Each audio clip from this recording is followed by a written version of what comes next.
Dan zakat pula, ada tak sejarah permulaan, sejarah permulaan ibadah zakat dan juga tujuan sebenar zakat. Kemudian dia ada tak syarat untuk kita keluarkan zakat? Ke semua orang yang ada harta, semua orang kena keluarkan zakat? Ataupun ada tak syarat yang wajib untuk kita mengeluarkan zakat, Ustaz? Jadi saya minta Ustaz terangkan sikit tujuan, dia punya syarat wajib dan juga sedikit sejarah berkenaan dengan zakat ni, Ustaz. Okey, dipersilakan Fadil Ustaz. Terima kasih kepada Tuan Moderator, Fadil Ustaz, untuk menjawab persoalan berkenaan dengan tujuan zakat tu dan juga tujuan zakat, sejarah zakat. Kita berbalik kepada ketika zaman Rasulullah SAW, zaman sahabat masa itu yang mula-mula diperkenalkan Islam kepada mereka. Rasulullah menyampaikan dakwah secara tersembunyi dan kemudian secara terbuka. Semasa secara tersembunyi, banyak perkara-perkara adalah berkenaan untuk menguatkan akidah, akidah mereka yang baru memeluk Islam pada ketika itu. Jadi Rasulullah SAW awalnya tidak menekan, tidak menetapkan daripada wahyu Allah SWT, tidak ada berkenaan dengan zakat. Hanya sedekah secara sukarela. Sedekah secara sukarela, tiada ketetapan berapa kewajipan harta mana yang kena zakat, yang kita sebut seperti tadi dari segi bahasa tadi, harta mana yang dari segi istilah tadi, apa maksud zakat tadi, iaitu harta mana yang kena zakat, berapa kadar yang kena zakat, berapa golongan siapa yang kena terima. Tidak ada. Hanya sukarela disebut sedekah. Kullu ma'rufin sedekah, semua perkara baik-baik semua sedekah. Maksud tu nak tanamkan kekuatan akidah, kekuatan iman, percaya kepada Allah SWT, kekuatan percaya kepada Rasulullah, percaya kepada kitab. Jadi tiada ketetapan dan tiada haul, tiada nisab, tiada amil yang bertanggungjawab khusus pada zaman Mekah, zaman Rasulullah di Mekah, tiada. Bila berlaku pengijahan Rasulullah SAW ke Madinatul Munawwarah, Yathrib, pada masa itu, tahun pertama, tahun kedua, di situ diwajibkan berkenaan dengan zakat ni. Masa diwajibkan ialah ketika tahun kedua. Masa tahun kedua ni banyak perkara-perkara berkenaan dengan amalan-amalan yang diwajibkan. Itu juga dengan puasa, masa itu puasa, hukum-hukum hakam syarak kita turun, ayat-ayat berkenaan dengan hukum banyak turun ketika di Madinatul Munawwarah. Baik, dia ditetapkan juga dengan qadar. Berlaku perubahan lagi ketika zaman Madinah. Rasulullah SAW mengutuskan Sayyidina Muaz bin Jabal contohnya ke negeri Yaman, tu'khuzu min aghniyaihim wa turaddu ala fuqaraihim. Kata Rasulullah, kamu ambillah harta daripada orang kaya, kamu sedekahkan kepada orang miskin. Allah telah memfardukan sedekah wajib ni, yang ini zakat. Ada sedekah selama ni sahabat-sahabat bila berlaku perang sedekah banyak, ada banyak. Tapi kini ada sedekah yang wajib. Nakkan semua orang umat Islam ni yang berharta, yang ada kekuatan dari segi harta, memberi kepada orang ni. Dekat sini kita nampak kat sini Allah SWT ni menekankan. Dia nak, Allah SWT ni nak hamba dia supaya ada harta. Kita tak boleh nafikan perkara asnaf tadi yang tak ada harta. Tapi di sini rukun Islam tu yang ketiga, harta tu. Solat, syahadah, solat, zakat. Ada dalam rukun. Mana di sini Islam menggalakkan umatnya supaya memberi sesuatu dalam berbentuk harta kepada orang lain. Baik, pada zaman Sayyidina Abu Bakar As-Siddiq, ada yang enggan membayar zakat ni. Dia kata zakat ni hanya untuk Rasulullah SAW saja. Di situ dah bermula dah orang mula mempertikaikan tentang zakat. Hinggalah kepada hari ini, tuan-tuan dan puan-puan rahmatullah ta'ala, ada saja yang mempertikaikan tentang zakat. Memerangi kelompok yang enggan membayar zakat, kemudian zaman Umar Khattab, kita boleh tengok kat slide itu, ditubuhkan perbendaharaan awam yang dinamakan Dewan, kita dinamakan Baitul lil Muslimin. Macam ni konteks Indonesia ni, kita ada LSDN, kita ada Baitul Mal, ada dua berbeza. Tuan-tuan dan puan-puan rahmati Allah, ada Baitul Mal, ada LSDN. Di negara kita ada dua sistem, tuan-tuan ya. Tuan-tuan dan puan-puan rahmati Allah, ada dua sistem, ada sistem Baitul Mal, ada sistem LSDN. Kalau gabung dua-dua tu akan jadi Baitul Mal lah. Di masa zaman sahabat itu zaman Sayyidina Umar Al-Khattab. Seterusnya zaman Sayyidina Uthman bin Affan, agen zakat dalam bentuk emas, perak dan harta dibebaskan kepada pemilik harta itu sendiri. Sebelum pada zaman Rasulullah SAW, Rasulullah melantik amil. Sini bermula innamas sadaqatu lil fuqara wal masakin wal amilina 'alaiha wa ila al-ayah. Amil dilantik. Inilah ayat dia, ayat Allah SWT sebut Rasulullah mengutuskan Sayyidina Muaz bin Abbas dan juga para sahabat lain sebagai amil. Namun pada zaman Sayyidina Uthman ada berlaku sikit bila ada harta-harta yang jelas diagihkan sendiri. Itu bermula satu isu kat sini, agihan itu bayar zakat sini, agih sini dan sebagainya.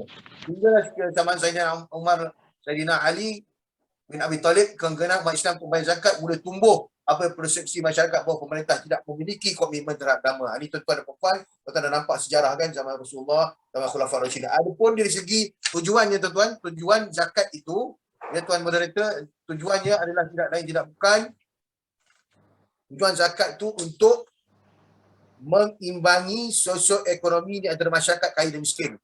Daripada untuk khudz min aghniyahim, ambil pada orang kaya, bagi pada orang miskin. Ambil orang kaya, bagi orang miskin. Jadi ada imbang kat situ. Perimbangan tu. Nanti kita akan perhalusi lagi dalam soalan-soalan yang kemudian. Menanggi masalah pengangguran, orang tak ada kerja, tuan-tuan dah tengok sekarang ni. Nanti kita akan tengok tuan-tuan ya, apakah antara skim-skim zakat yang ada di wilayah persekutuan mendidik dan memupuk sifat muzaki, pemurah muzaki. Orang kaya dia terpaksa, dia diwajibkan bayar, mengeluarkan duit, mengeluarkan harta tertentu. Jadi sifat-sifat kedekut tu hilang. Khudh min amwalihim shadaqatan tutahhiruhum wa tuzakkihim, kata Allah SWT, tutahhiruhum wa tuzakkihim, untuk membersihkan dan menyucikan. Itu tujuan ambil harta tu. Tujuan zakat wakaf wajib bagi untuk membuang sifat kedekut dan unsur-unsur bakhil. Bila kita dah diwajibkan untuk mengeluarkan, kita ada suatu benda yang kita sayang, kita bagi pada orang. Sifat tu boleh hilang. Sifat yang tak elok, sifat bakhil, kedekut sebagainya. Membersihkan hartanya, menyucikan jiwa. Maksud zakat tu sendiri adalah bersihkan harta, sucikan jiwa, mendapat ganjaran pahala berlipat kali ganda. Allah SWT ni semua perintah Allah. Zakat ni perintah Allah. Kita kena ingat, zakat ni perintah Allah. Jadi perintah Allah jangan kita fikir banyak-banyak. Buat je dulu. Lepas tu Allah SWT menggantikan apa yang zakat dengan luaskan pintu rezeki. Wallahu yudha'ifu liman yasha'. Allah bagi lebih lagi. Allah kata bukan zakat satu, bagi satu dapat 700, tapi Allah boleh bagi lebih lagi. Kita dah tengok contoh-contoh orang-orang yang berada kebanyakannya, inilah rahsia dia, banyak mengeluarkan, banyak memberi. Macam mana dapat memberi? Dia ada usaha untuk mencari, dia nak mencari, dia memberi. Kita ada pelbagai cara untuk mendapatkan harta tu. Tak semestinya dengan hanya dengan keupayaan diri saja, tetapi dengan akal. Yang zaman sekarang ni macam-macam ada kan, macam-macam ada online dan sebagainya, kita boleh menggunakan. Kadang-kadang orang yang cukup sifat pun, kadang yang ada kekuatan, kadang datang juga buka kaunter minta juga, macam itu yang kita tapis tu. Macam mana orang macam ni kan?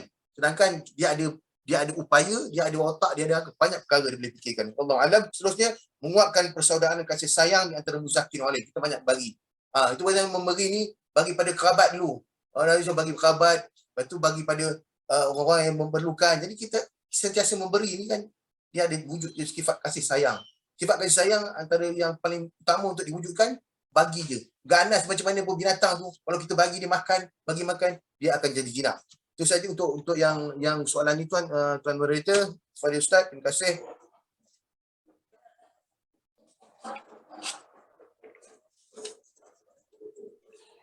Baik, terima kasih yang berbahagia Ustaz.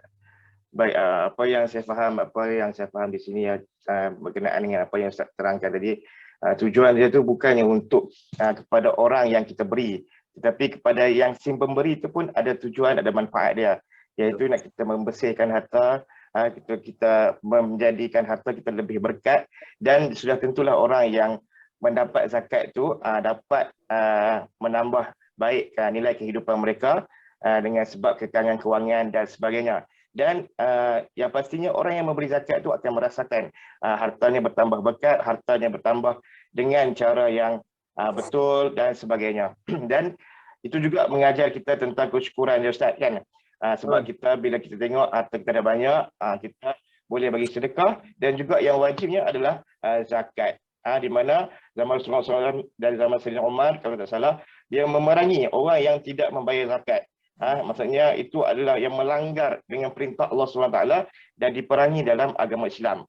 Baik, tentang syarat wajib tadi Ustaz, mungkin Ustaz lebih boleh lebih detailkan atau lebih terperincikan siapakah yang wajib, adakah semua orang yang berharta ataupun ada yang wajib dan ada yang tidak wajib membayar zakat. Semestinya yang pertama sekali mestilah Islam lah, sebab ini ada termasuk dalam rukun Islam. Jadi adakah orang yang ada harta sedikit pun kena bayar zakat, ataupun dia macam mana wajib dia tu macam mana, adakah semua orang wajib bayar zakat? Baik, silakan Ustaz. Terima kasih kepada Ustaz, moderator kita. Ustaz, untuk jawab soalan ni, kita ingat tadi definisi tadi. Definisi tadi kita sebut harta tertentu. Kita tak sentuh lagi.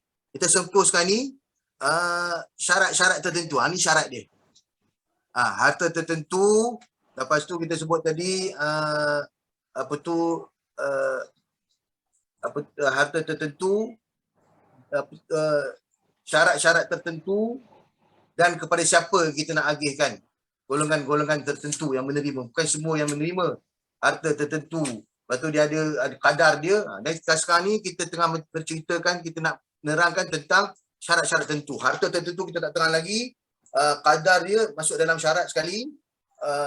Lepas tu golongan yang menerima zakat.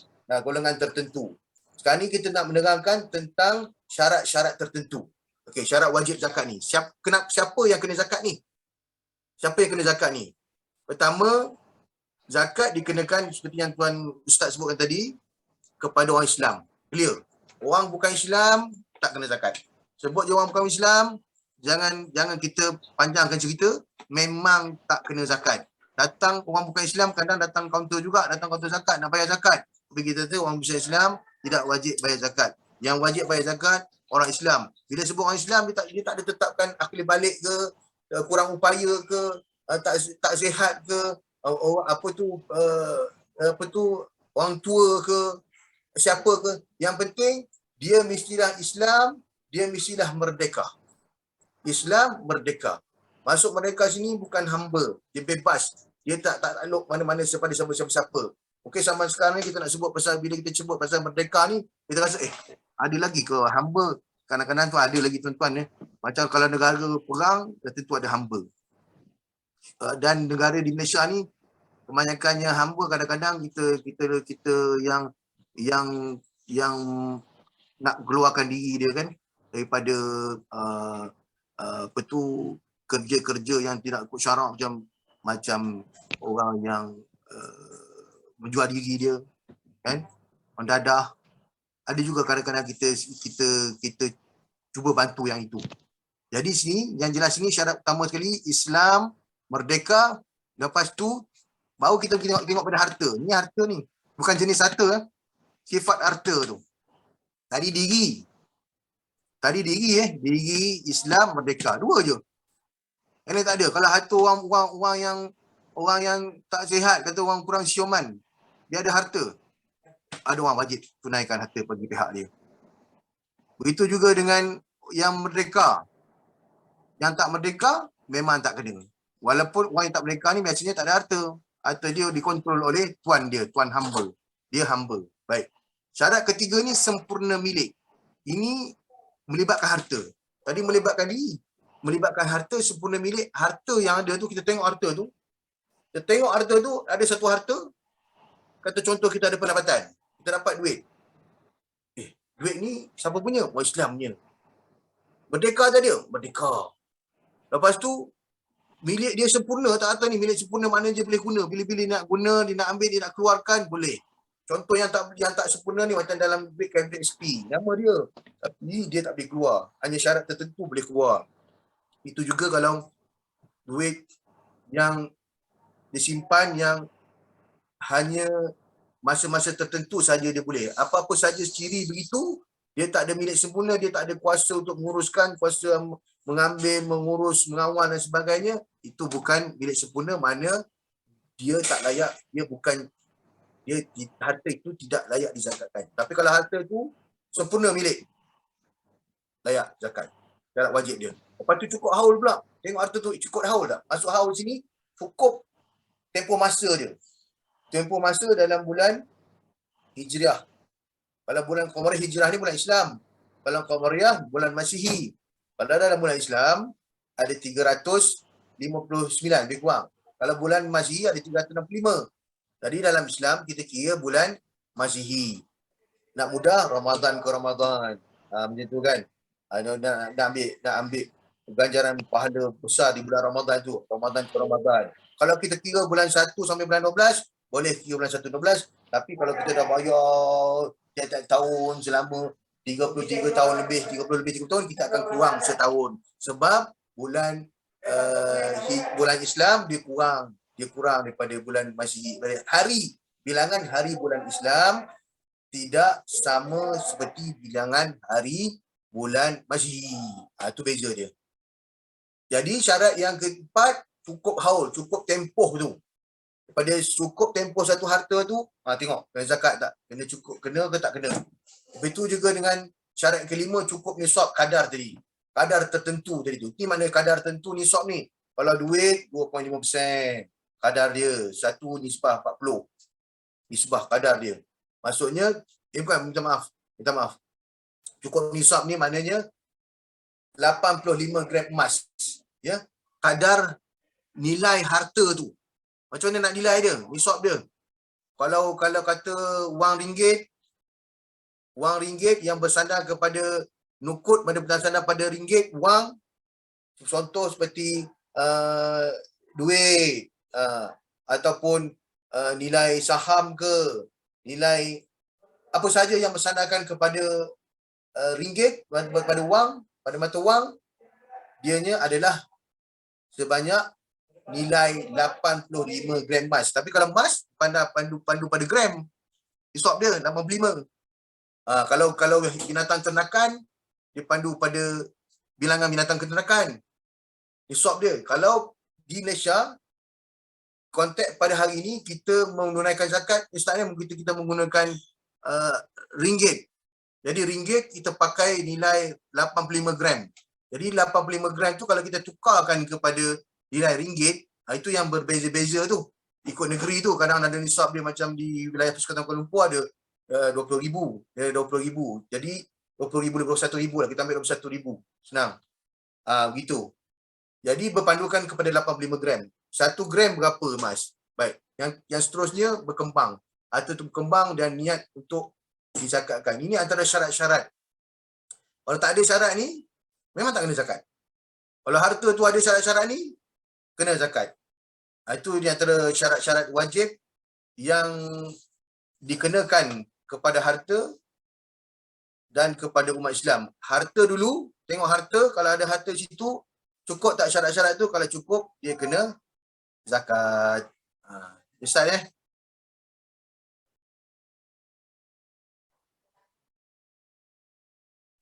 Baik, terima kasih Ustaz atas penerangan.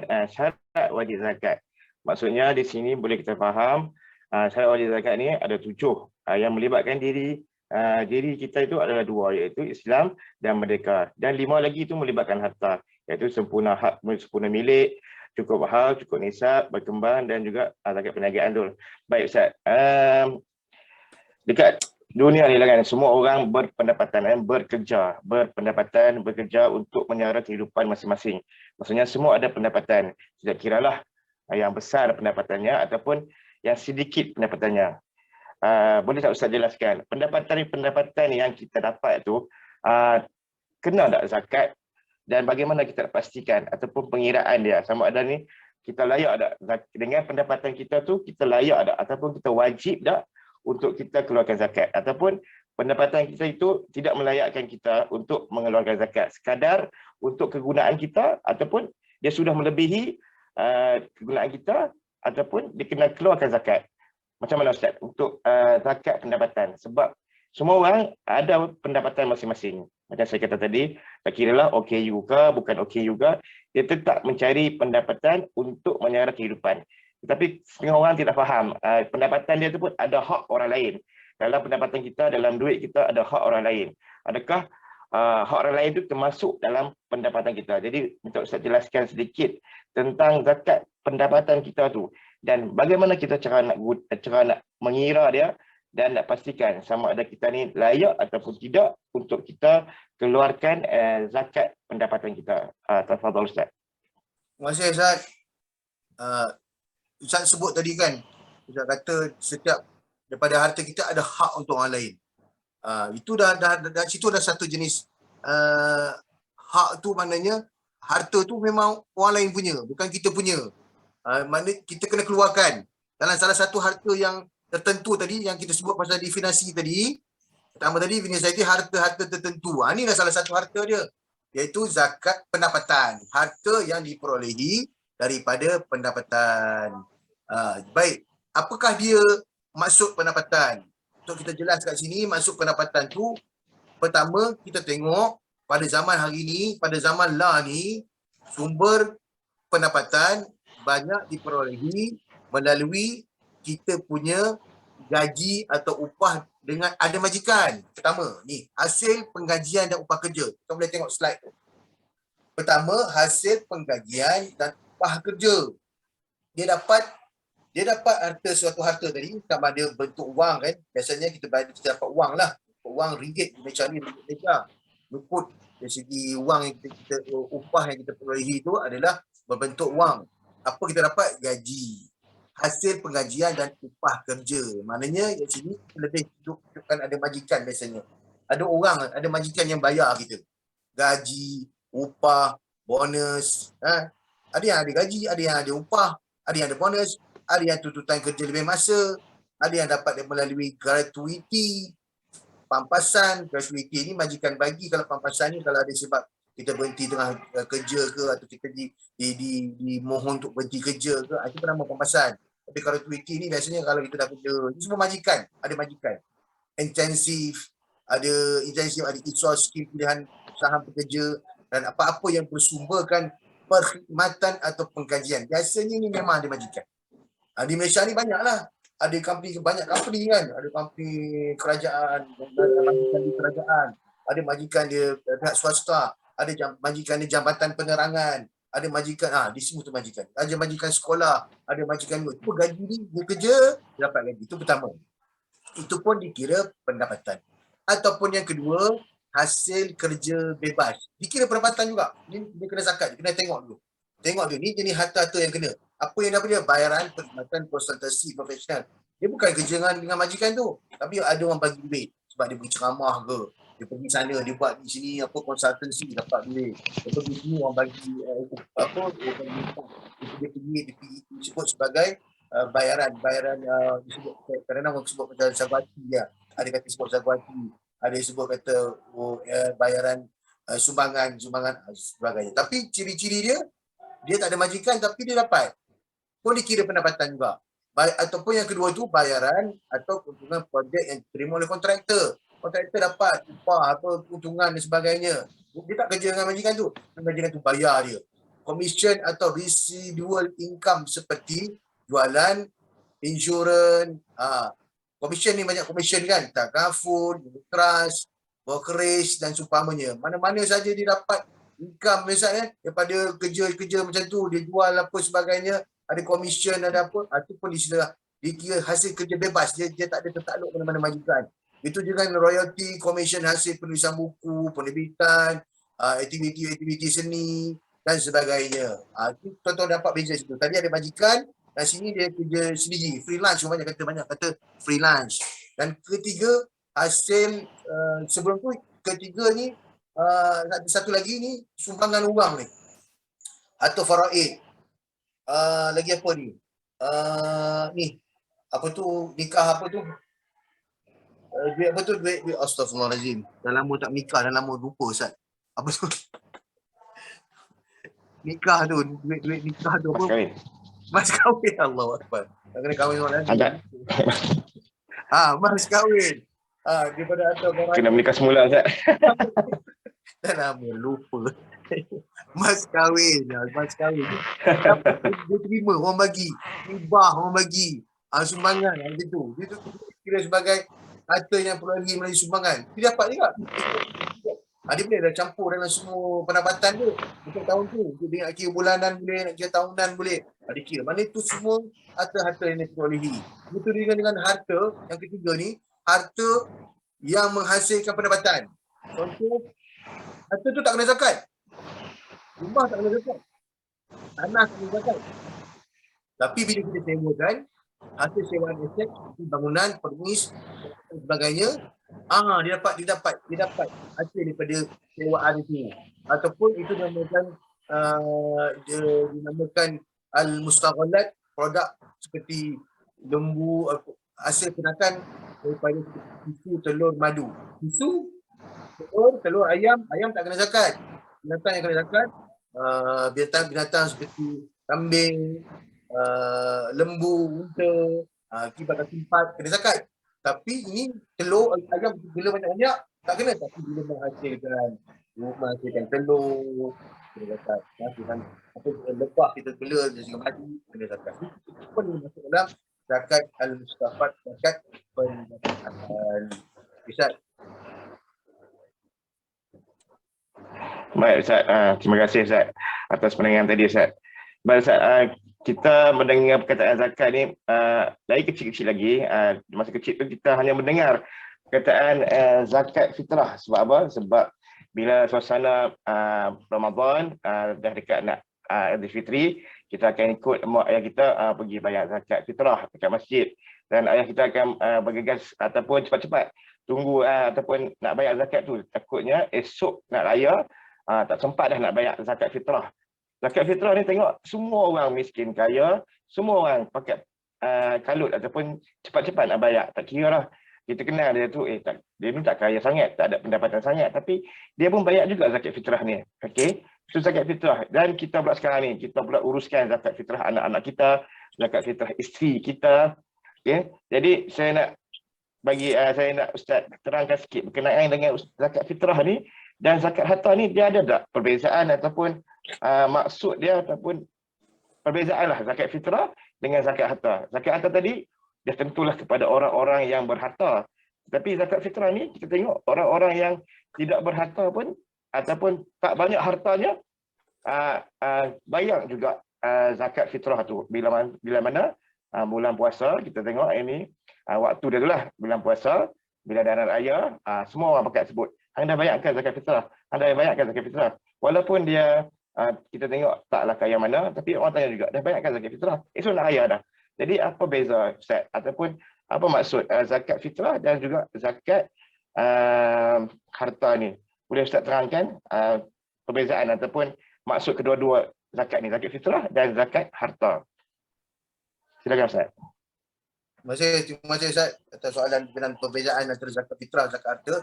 Perbezaan paling ketara, kita boleh jelaskan kat sini, zakat fitrah ni zakat dikenakan atas badan kita.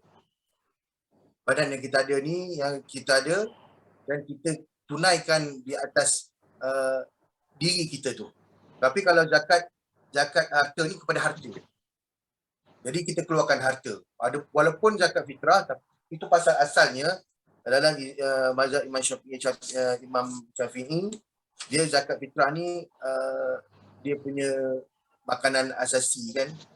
Makanan asasi, dia boleh makanan asasi, dia pendapat dia makanan asasi dikenakan kepada setiap individu. Dia punya dalam kitab Wahbah Zuhairi, kitabnya Fiqhul Al-Islami, satu syak gantang nilainya seperti dinyatakan atau sebanyak satu gantang disebutkan gantang, dia ambil gantang tu. Dan kita Malaysia ni beras. Kena bayar ikutkan Imam Syafi'i kena bayar guna beras. Itu beza dia. Makanan asasi. Malaysia kita tukar pada beras. Beras kena bayar. Kalau tadi kalau zakat harta tadi, dia harta tadi wang ringgit, harta pendapatan, harta ternakan kan, pertanian. Itu untuk jenis harta. Tapi ini untuk diri kita, di seorang diri, pasal setiap orang dia nak bayar juga. Syarat dia tak sama dengan syarat zakat harta. Zakat fitrah, syarat dia cukup makan. Kalau zakat harta tadi, dia ada syarat tadi kita terangkan 7 tadi. Kalau zakat fitrah ni, dia cukup makan dia pada masuk 1 Syawal tu dan besok pagi. Dia cukup makan. Dia seorang kurangnya, dia ada makanan kat rumah dia. Jadi, makanan biasa kita makan tu beras. Sumber kita beras. Itu yang berpandukan kepada beras tu, 3 poin, lebih kurang dalam 3 poin, satu gantang kan. Satu gantang, 4 cupak. 4 cupak. Satu cupak, lebih kurang kan 1.7. Satu cupak, jadi satu gantang, 2.75 kilogram. Contoh kalau beras tu, beras yang kita makan tu, pasal zakat fitrah ni, kita bayar berpandukan kepada beras yang kita makan. Semua orang ada beras kan, makan beras. Beras apa yang dia makan? Di kita yang terbaru ni, fatwa terbaru ni, kita nak galakkan orang bayar mengikut beras yang dia makan. Contoh kalau kita makan beras RM5, kita belikan 1 kilo, 5 kilo tu RM13. Jadi nilai dia lebih kurang 2.7 kilogram, 2.75 kilogram. Kalau kata 5 kilo tu RM13, kalau separuh pada kilo tu RM12, separuh RM6. Tapi separuh 25 kilogram, separuh daripada 12 kilogram ialah RM6. Ini untuk fitrah 2.7. Jadi lebih kurang dalam RM7. Kalau beras yang kita makan tu 5 kilo tu RM13. Kalau separuh, lebih pada separuh sikit, RM7. Pasal kalau beras yang biasa kita makan RM7 satu kepala. Kalau beras wangi, dia jadi RM21. Beras wangi tu lebih kurang dalam RM40 kan. Tak sampai. Beras wangi lebih kurang dalam RM24, 5 kilo. Kalau separuh, itu jadi lebih kurang dalam RM14. Kalau beras basmati, itu yang kita tukar jadi RM21. Itu beza je. Jadi orang rasa ditanamkan tu, diri tu, dia memang nak bayar. Dia kesedaran untuk bayar zakat fitrah ni tinggi di Malaysia. Namun macam mana pun tiap-tiap tahun ada juga orang yang tak bayar juga. Sebab kita tahu ni, sebab kita di kaunter ada juga yang datang. Kemudian lepas pada bulan Ramadan dia bayar. Jadi dia tak jadi zakat fitrah. Dia jadi zakat, jadi sedekah wajib. Dia sedekah wajib. Sebab apa? Sebab waktu pembayaran zakat fitrah yang wajibnya seorang tu adalah ketika dia hidup pada malam raya tu. Malam azan maghrib tu hidup. Dia hidup bulan Ramadan, dia hidup malam raya tu. Jadi dia hidup bulan Ramadan, dia hidup bulan Syawal. Itu dia wajib zakat fitrah. Sebab kewajipan dia, waktu wajib dia adalah ketika tenggelam matahari bulan Ramadan tu. Masuk je raya tu, dia dah wajib. Jadi kalau anak kita dalam kandungan lahir masa bulan Syawal. Bulan Syawal masuk dia lahir. Dia tak hidup Ramadan. Dia tak kena. Dia wajib hidup bulan Ramadan dan bulan Syawal. Itu pasal yang kita buat, yang amalan kita di Malaysia ni, kita bayar awal kan. Zakat fitrah. Sebab kita takut, kalau kita bayar hujung, jadi lewat kan. Itu kita buat tu supaya kita nak jaga, supaya kita tak bayar. Takut terlupa atau tertinggal tak sempat nak bayar zakat fitrah, sekiranya kita menunggu di waktu wajib. Waktu wajib tu masuk je bulan Ramadan, bulan Syawal dah wajib. Sebab kita hidup bulan Syawal, bulan Ramadan dan kita hidup bulan Syawal. Waktu sunat dia pagi raya tu. Mazhab Syafi'i berpendapat sunat dikeluarkan sebelum solat hari raya. Dan makruh terakhirnya sehingga selesai solat. Makruh sehingga selesai solat. Kalau lepas solat, Al-Hasan bin Ziyad dari ulama Hanafi berpendapat waktu menunaikannya bersifat setempat dan terhad mengikut seperti hari korban. Justru siapa yang menunaikannya selepas hari raya tanpa uzur dianggap sebagai berdosa. Pendapat ini adalah pendapat mazhab Maliki, Syafi'i, Hambali, tetapi tetap wajib ditunaikan segera zakat fitrah dan pada waktu itu dikira sedekah. Sekiranya dilengahkan maka akan bertambah dosanya. Maknanya sebelum masuk hari kemudian pun boleh dikira sekali sebagai zakat fitrah lagi. Tapi kalau lepas dah waktu asar tu dan maghrib hari tu dah tak kira dah. Itu bagi orang yang uzur. Kalau ada keuzuran adalah dia punya rukhsah dia kan. Tapi kita nak pastikan kita sebelum solat hari raya kita dah bayar sunat. Selepas tu adapun selepas tu hingga ke hari tu sempat lagi dan dikira sebagai makruh. Ada yang berpandangan makruh, ada yang berpandangan boleh lagi bayar. Tak boleh jadi seperti dia masih lagi dikira sebagai zakat fitrah. Selepas tu dia akan jadi wajib juga bayar, tapi dia tak dapat pahala seperti pahala zakat fitrah, cuma dia dapat pahala seperti sedekah wajib saja. Dia tetap kena tunaikan juga. Itu sedikit Ustaz berkenaan dengan zakat fitrah. Okay, baik Ustaz, saya tengok dalam chat ni ada soalan yang ditanya oleh pendengar kita ataupun penonton kita ni. Dia tanya Ustaz, kalaulah kita ni dah bekerja kan, zakat fitrah ni